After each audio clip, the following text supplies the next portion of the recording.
आपने एचएम में फिर कहाँ पे डिप्लोमा कोर्स किया था या कौन सा उसमें क्या यस सर, कोर्स किया था? Diploma course. अच्छा, डिप्लोमा आपने कोर्स। आपने होटल मैनेजमेंट में डिप्लोमा कोर्स किया, उसके बाद फिर आपने कहीं राइट। पे जॉब वगैरह भी की थी उसके होटल मैनेजमेंट की? सर एक्चुअली मेरा आम्रपाली से ही प्लेसमेंट हुआ था आईटीसी ग्रैंड चोला चेन्नई के लिए। ओके। तो एक 5 स्टार होटल है, 600 रूम की प्रॉपर्टी, तो वहाँ पे मैंने अपनी स्टार्टिंग करी। वहाँ पे अपनी ट्रेनिंग कंप्लीट करने के बाद 1 साल मैंने वहीं पे जॉब करी। Hmm. Then I came back Delhi. मैंने 94 क्वेश्चन अटेम्प्ट किए थे इस ओके। पेपर पे, और उस पे मेरे 12 या 13 क्वेश्चन ऐसे कुछ रॉन्ग हो गए थे, और ओके। एक दो क्वेश्चन के आंसर लास्ट में की चेंजेस हुए थे, तो उसके बावजूद मेरे 73 के अराउंड मार्क्स बने थे इस पे। ओके। नमस्कार स्टूडेंट, गुरुजी उत्तराखंडी यूट्यूब चैनल में आपका बहुत बहुत स्वागत है। स्टूडेंट, जैसा कि आप सभी को पता है कि हम आपके समक्ष जो सफल अभ्यर्थी हैं उनको लेके आते हैं और उनके जो एक्सपीरियंस हैं या जो सक्सेस सीक्रेट्स हैं वो आपके साथ शेयर करते हैं। ऐसे ही आज हमारे साथ हैं गिरीश चंद पांडे जी, जो कि हल्द्वानी से ही हैं, और इन्होंने अभी जो कनिष्ठ सहायक का एग्जाम हुआ था इसमें इनकी जो रैंक है वो ओपन में 115 है, 115 है। और यह जो जॉब है, कनिष्ठ सहायक का जो एग्जाम है, ये इन्होंने जॉब करते हुए आपका निकाली है। इससे पहले ये आपका होटल मैनेजमेंट का कोर्स कर चुके हैं और अभी वर्तमान में ये आपका जॉब कर रहे हैं। तो गिरीश जी, सबसे पहले तो आपको बहुत बहुत बधाई और बहुत बहुत स्वागत आपका गुरुजी उत्तराखंडी चैनल में। Thank you so much sir, thanks for inviting me in your channel. Okay, thank you. तो गिरीश जी, थोड़ा सा आप अपने बारे में बताएंगे कि आपकी जो स्कूलिंग वगैरह है वो कहाँ से हुई, और अगर आप मतलब बताना चाहें तो आप अपने 10th और 12th के भी अगर मार्क्स बता सकते हैं तो बता दिए, क्योंकि हमारे बहुत सारे स्टूडेंट हैं जो कहते हैं कि हमको थोड़ा बहुत पता तो लगे कि किस तरीके के मार्क्स हैं जो सफल अभ्यर्थी हैं। जी sir. Sir actually my schooling जो हुई वो गांव से ही हुई। Hmm. Basically we are from Harsola, which okay. Is a village in Nainital district. तो वहाँ पे एक छोटा सा गांव है, तो वहीं से मेरी स्टडी स्टार्ट हुई थी। तो मैंने अपना 10th क्लास वहीं से किया, हम्म। और 12th के लिए मैं जीआईसी रामगढ़ से मैंने अपना 12th किया। तो उसके बाद हायर एजुकेशन के लिए मैं हल्द्वानी आया, और यहाँ से मैंने कुमाऊं यूनिवर्सिटी से अपना ग्रेजुएशन कंप्लीट किया। ओके। और उसके बाद से मैंने अपना एचएम में एडमिशन लिया था यहाँ पे आम्रपाली से। ओके, ठीक है, बहुत बढ़िया। तो आपने अभी तक देखिए, जब तक आप मतलब ग्रेजुएशन, आपने ग्रेजुएशन में क्या किया था, बीएससी किया है या बीए किया हुआ है? सर ग्रेजुएशन मेरा बीए था।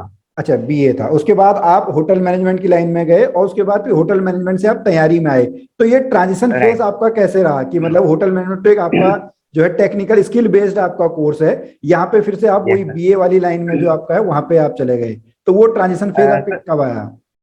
Right sir. Sir actually basically बचपन से ही एक ड्रीम था कि गवर्नमेंट जॉब करनी है। Hmm. But actually I wanted to do BEd after graduation, but okay. थोड़ा सा मोटिवेशन की या डायरेक्शन की कमी रही। Actually hmm. प्रॉपर गाइडेंस मिल नहीं पाता बच्चों को गाँव में, और पेरेंट्स इतने एजुकेटेड नहीं होते, और बच्चों को भी अपने करियर पे इतना ज़्यादा फोकस रहता नहीं है। हम्म।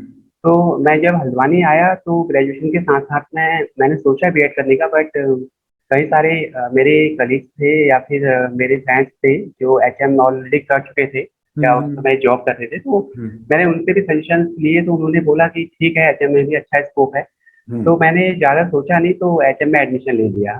ओके। अच्छा, आम्रपाली से आपने एचएम में फिर कहाँ पे डिप्लोमा कोर्स किया था या कौन सा उसमें क्या यस सर, कोर्स किया था? Diploma course. अच्छा, डिप्लोमा आपने कोर्स। आपने होटल मैनेजमेंट में डिप्लोमा कोर्स किया, उसके बाद फिर आपने कहीं राइट। पे जॉब वगैरह भी की थी उसके होटल मैनेजमेंट की? सर एक्चुअली मेरा आम्रपाली से ही प्लेसमेंट हुआ था आईटीसी ग्रैंड चोला चेन्नई के लिए। ओके। तो एक 5 स्टार होटल है, 600 रूम की प्रॉपर्टी, तो वहाँ पे मैंने अपनी स्टार्टिंग करी। वहाँ पे अपनी ट्रेनिंग कंप्लीट करने के बाद 1 साल मैंने वहीं पे जॉब करी। Hmm. Then I came back Delhi.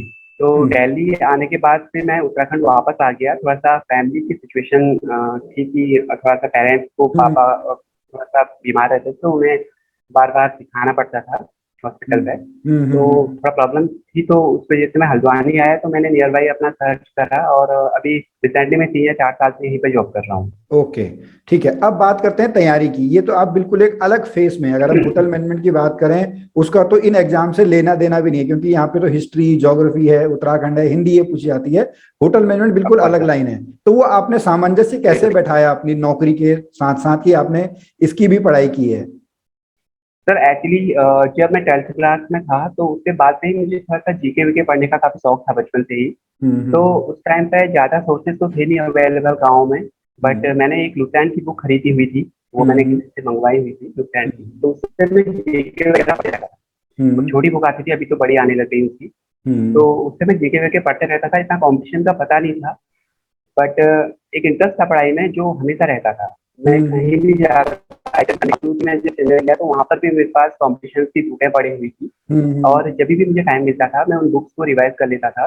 और साथ में 2018 से ऐसा रहा कि मैंने फॉर्म भरने स्टार्ट करे। तो पहला मेरा एनटीपीसी का भी फॉर्म था, रेलवे का, उसकी मैंने प्रिपरेशन करी। तो साथ में उसमें मैं अपीयर नहीं हो पाया बिकॉज सेंटर काफी दूर था, तो जॉब के साथ में तो मैं जा नहीं पाया। तो एनटीपीसी के साथ मैंने वो ड्रॉप किया। तो उसी में 2020 के बाद नोटिफिकेशन आया था टैक्स कलेक्टर जूनियर असिस्टेंट। तो मैंने ये फॉर्म फिलअप किया और उसी समय लॉकडाउन भी लग गया था। तो उस लॉकडाउन में मुझे काफी बेनिफिट मिला। मैं प्रॉपर अपने नोट्स बना पाया, प्रॉपर एक अपनी स्टडी को आगे ले जा पाया। बाकी कई सारे यूट्यूब चैनल थे जहाँ से मैंने सपोर्ट, जैसे आपका भी चैनल है और साथ में टीवी करियर पॉइंट एक चैनल है, योगेश सर का चैनल है, उनसे मैंने काफी अच्छे नोट्स बनाए और साथ में अपना रिवीजन किया और ज्यादातर बुक्स फॉलो की। तो उसके बावजूद ये तैयारी आगे बढ़ी।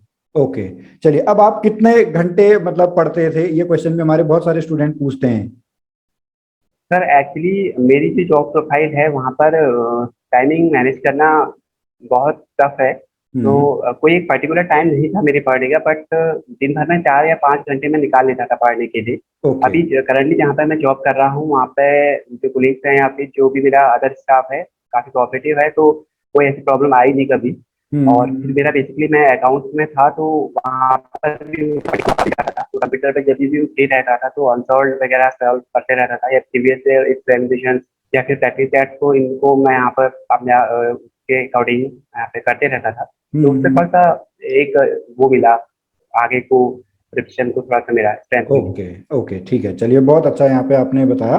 तो अब थोड़ा सा हम पर्टिकुलरली जो सब्जेक्ट है या सिलेबस के हिसाब से उस पर हम चलना चाहेंगे। आपने कौन कौन सी Right. बुक्स जो हैं, या जैसे अभी आप यूट्यूब चैनल से बता रहे थे, तो पहले हम बुक्स की बात कर लें। आपने कौन कौन सी बुक्स जो है इसमें फॉलो की हैं? सर बेसिकली जर्नी कैंडिडेट करते हैं उत्तराखंड के परीक्षा वाणी, जो एक बेसिक है, आपका बेसिक कॉन्सेप्ट आपको क्लियर करने के लिए आपको वो बुक मोस्ट इम्पोर्टेंट है आपके लिए। उसके अलावा मैंने अजय सिंह रावत जी की एक बुक है उत्तराखंड का समग्र राजनीतिक इतिहास, उससे स्टडी करी।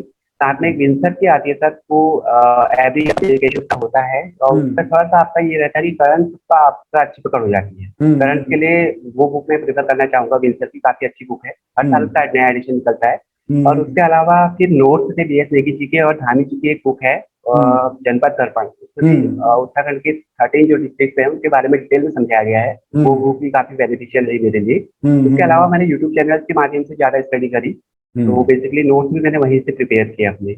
ओके, वहीं से और आपने हिंदी के लिए मैंने लूसेंट पढ़ी। अच्छा, हिंदी के लिए आपने लूसेंट हिंदी के लिए पढ़ी। लूसेंट प्लस आदित्य पब्लिकेशन की। और बात रही जीएस की, तो जीएस के लिए नॉर्मली सिलेबस रहता है, लूसेंट वगैरह पढ़ सकते हैं। प्लस मैंने एनसीईआरटी पढ़ी। ओके। और एक बहुत बड़ा सवाल है एनसीईआरटी को लेके, तो मैं एक्चुअली कुछ स्टूडेंट्स के साथ शेयर करना चाहूंगा। एनसीईआरटी लोग बोलते हैं ना कि हम कहाँ से लें या फिर कहाँ से हमें अवेलेबल होंगी, क्योंकि वो पूरा पैकेज होता है। तो उसके लिए मैं एक सजेशन देना चाहूंगा। एक ऐप होता है हमारा ऑनलाइन, आप उसको डाउनलोड कर सकते हैं गूगल पे से, स्मार्टफोन सभी यूज करते हैं, तो ई पाठशाला करके वो ऐप है, मैंने भी अभी भी इंस्टॉल है मेरे फोन पे। उसका आपको ओल्ड एनसीईआरटी और न्यू एनसीईआरटी सभी अवेलेबल होती है, क्लास 1 लेके 5 तक सारी एनसीईआरटी आपको वहाँ पे मिल जाती है। तो you don't need to go anywhere in market you search करने के लिए।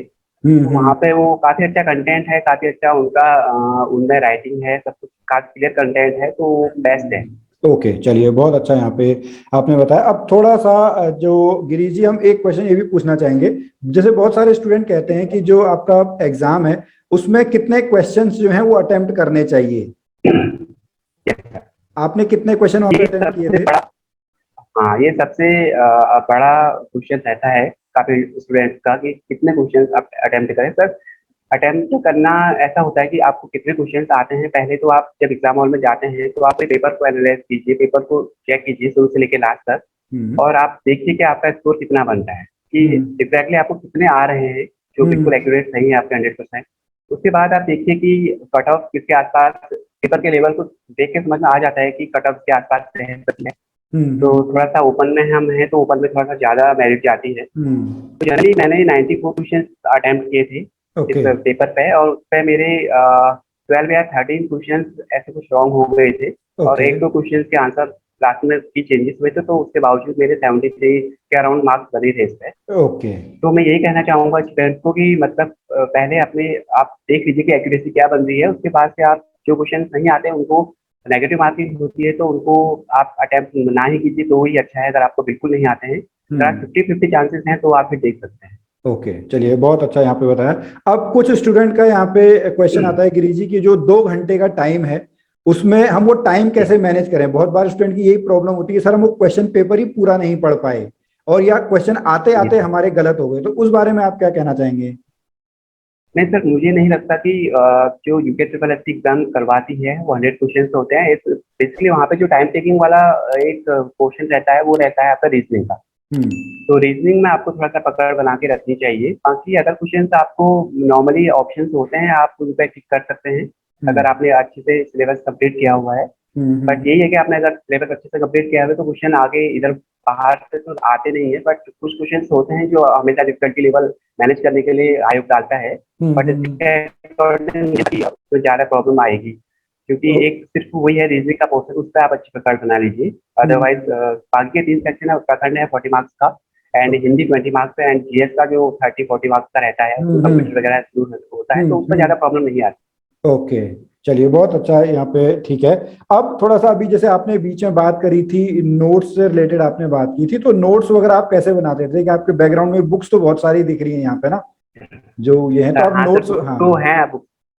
जी, सर तो नो, नोट्स का एक्चुअली नोट्स मैंने एक्चुअली बुक्स से बनाया ही नहीं। नोट्स के लिए मैंने हमेशा यूट्यूब चैनल फॉलो किया, नीरज पाठक सर का एक चैनल है हम्म। और आपका एक चैनल है, और प्लस एक और योगेश सर का चैनल है। इन हम्म। 3 चैनल के कॉम्बिनेशन से मैंने नोट्स बनाए, क्योंकि हम्म। नोट्स धीरज सर का जो रहता है वो सारे कंबाइंड, सारे बुक्स को कंबाइंड करके पूरा बताते हैं और बहुत हम्म। अच्छे से समझाते भी हैं, तो उनके हम्म। नोट्स बनाना ज़्यादा बेनिफिशियल रहता है। और नोट्स का हम्म। ऐसा रहता है कि आपको नोट्स में अननेसेसरी चीज़ें नहीं लिखनी है, आपको हम्म। शॉर्ट नोट्स बनाने हैं और फैक्चुअल चीजें ज्यादा पूछता है UK triple S concept base से कम हट के। ठीक है, बहुत बढ़िया गिरी जी यहाँ पे जो है आपने बताया। तो गिरी जी अब हम अपने अगले राउंड में चलना चाहेंगे, ठीक है। हमारा यहाँ पे जो ये राउंड है ये आपका रैपिड फायर है, आपको 2 ऑप्शंस मिलेंगे और आपको एक ऑप्शन वहाँ पे चूज करना है। तो हमारा जो पहला राइट। आपके लिए रहेगा वो है कि आपको स्टेट गवर्नमेंट की जॉब पसंद है कि सेंट्रल गवर्नमेंट की जॉब पसंद है। सर दोनों जगह दोनों चीजें अपने आप में इम्पोर्टेंट है, दोनों में दोनों का अपना इम्पोर्टेंस है, but I would like to go for state government job. Okay, आप कोचिंग में बिलीव करते हैं कि सेल्फ लर्निंग में बिलीव करते हैं। सर इसमें भी दोनों की इम्पोर्टेंस है, कोचिंग से भी बेनिफिट मिलता है बच्चों को, बट सेल्फ लर्निंग से ऐसा नहीं है कि अगर आप पॉजिटिव वे में तैयारी करेंगे और उसके अनुसार अच्छे से प्रिपरेशन करेंगे तो ऐसा नहीं है कि आप सेल्फ स्टडी करके सिलेक्शन नहीं ले सकते हैं। तो I would like to go for self study. Okay, online classes की offline classes. Sir online is वो बेटर, अगर आपको टाइम अपना सेव करना है। ओके, ठीक है। आप एक मॉर्निंग पर्सन है कि लेट नाइट पर्सन है। सर वैसे तो लेट नाइट ही लगा लीजिए, हम्म। मॉर्निंग में इतना टाइम मिलता नहीं है क्योंकि मैंने हम्म। जॉब के साथ भी प्रोफेशनल करी है, तो लेट नाइट ही। ओके, ठीक है। आप बुक से पढ़ना पसंद करते हैं कि नोट से पढ़ना पसंद करते हैं। Rarely बुक ही आता है, बट नोट आपके जो रिवीजन करते ठीक, हैं वो इम्पोर्टेंट है। ठीक है। और वैसे नोट आप, ज़्यादा बेनिफिशियल है। अच्छा नोट्स ज्यादा बेनिफिशियल है, ठीक है। उत्तराखंड में एक पसंदीदा जगह आपकी कौन सी है। मैं हूँ डिस्ट्रिक्ट नैनीताल। अच्छा, ओके, ठीक है। अब एक और क्वेश्चन, जैसे अभी आप जो है उत्तराखंड जो है सरकारी जो सेवा है उसको ज्वाइन कर रहेंगे, तो आप उत्तराखंड की सरकारी व्यवस्था में एक ऐसी कौन सी चीज है जिसको आप बदलना चाहोगे, इंप्रूव करना चाहोगे। सर डिपेंड करता है कि आप कहाँ पे जॉब कर रहे हैं और वहाँ पे क्या प्रॉब्लम चल रही है, उनको फिर आगे थोड़ा सा आप लाने की कोशिश कर सकते हैं। बट यहाँ पर उत्तराखंड में बेसिकली थोड़ा सा एक टाइमिंग का इशू रहता है, तो वो एक है, तो उस पर थोड़ा सा काम करने की जरूरत है। ओके, ठीक है। चलिए बहुत बढ़िया, यहाँ पे आपने गिरी जी बताया। गिरी जी अब अगला एक क्वेश्चन और हम यहाँ पे जानना चाहेंगे, जैसे आपने मॉक टेस्ट वगैरह की बात की और बहुत सारे स्टूडेंट यहाँ पे रिवीजन के बारे में पूछते हैं, तो आप रिवीजन कितने टाइम पे आप करते थे, वीकली करते थे कि डेली, या किस तरीके से करते थे। सर रिवीजन बहुत इम्पोर्टेंट है, वरना आप चीज़ों को भूलते जाते हैं। तो रिवीजन का ये था कि मैं जैसे वीक में मैंने बनाए थे 5 डेज में स्टडी करता था, बाकी के 2 सैटरडे एंड संडे मैंने सिर्फ रिवीजन के लिए रखे हुए थे, उनमें हम्म। मैं सिर्फ रिवीजन करता था। ओके, वो उस टाइम पे सैटरडे संडे को आप रिवीजन करते थे। ठीक है, जी सर। बहुत बढ़िया। अब एक जो अगर हम चाहें कि एक लाइन में आपकी सफलता का सूत्र अगर आप बताना चाहें। सर एक सफलता का सूत्र यही है कि आप एक पॉजिटिव वे में एनर्जेटिक होके स्टडी करें और वेल फोकस्ड होके चीज़ों को अच्छे से रीड करें, और वही आपकी सफलता का एक राज है। जी ठीक है। अब एक अंतिम क्वेश्चन आपसे, जो स्टूडेंट अभी या तो जॉब कर रहे हैं या इसकी तैयारी अभी शुरू कर रहे हैं, ठीक है, स्पेशली उन जी लोगों के लिए जो कि होटल, जो आपका होटल मैनेजमेंट का जो एरिया है जहाँ पे आप खुद ही बता रहे हैं कि 10 से 12 घंटे की जॉब आपकी है, तो उसमें उन लोगों को क्या संदेश देना चाहेंगे आप? सर, उनको मेरा यही सजेशन रहेगा कि अगर आप प्रिपरेशन कर रहे हैं तो आप अपना एक फोकस बना के चलिए, थोड़ा सा होप रखिए, क्योंकि थोड़ा सा लेंदी सिलेबस रहता है। हम्म। आपको उत्तराखंड के साथ साथ में कई और चीज़ें भी पढ़नी है, आपको पूरा वर्ल्ड का देखना है, पूरा इंडिया का देखना है, साथ हम्म। में आपको हिंदी और कंप्यूटर रीजनिंग ये सारे सब्जेक्ट्स भी कवर करने होंगे। हर सब्जेक्ट में इसमें मास्टर बनना पड़ेगा अगर हम्म। एग्जाम क्रैक करना है, क्योंकि काफ़ी ज़्यादा कंपटीशन है, लाखों फॉर्म्स बच्चे भरते हैं। तो हम्म। आप पॉजिटिव पढ़िए, और ऐसा नहीं कि आप सिलेक्शन एक या एक साल में या फिर 5-6 महीने में पढ़ के हो जाता है, आपको टाइम देना है। और अगर स्टेबल की जॉब है तो आपको एक कंटिन्यूटी बना के रखनी जरूरी है, बहुत जरूरी है। अगर आप बीच हम्म। में आपको रिदम आपका टूट जाता है तो आप बेसिकली फिर से जीरो से आपको स्टार्ट करना होता है। तो यही है हम्म। कि आप अच्छे से स्टार्ट कीजिए।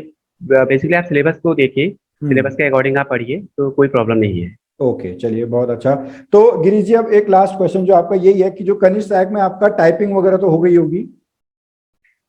मेरी टाइपिंग क्वालिफाई हो गई सर। ओके ठीक है, चलिए तो हम आशा करते हैं कि आपको बहुत जल्दी जो है वो ज्वाइनिंग यहाँ पे मिले, और चैनल पे आने के लिए आपका बहुत बहुत धन्यवाद। Thank you so much. तो चलिए स्टूडेंट, आज हम यहाँ पर मिले गिरीश पांडे जी से, जिन्होंने अभी जो कनिष्ठ सहायक का एग्जाम है उसमें उनकी ओपन 115 रैंक है, और उनका जो टाइपिंग है वो भी आपका क्वालिफाइड है। हम आपके उज्जवल भविष्य की कामना करते हैं, और स्टूडेंट हम चाहेंगे कि आप इस वीडियो को भी उसी तरीके से प्यार दें जैसा आप पहले के वीडियोस को देते आए हैं। हम मिलेंगे फिर एक नए अभ्यर्थी के साथ, तब तक के लिए जय भारत, जय उत्तराखंड।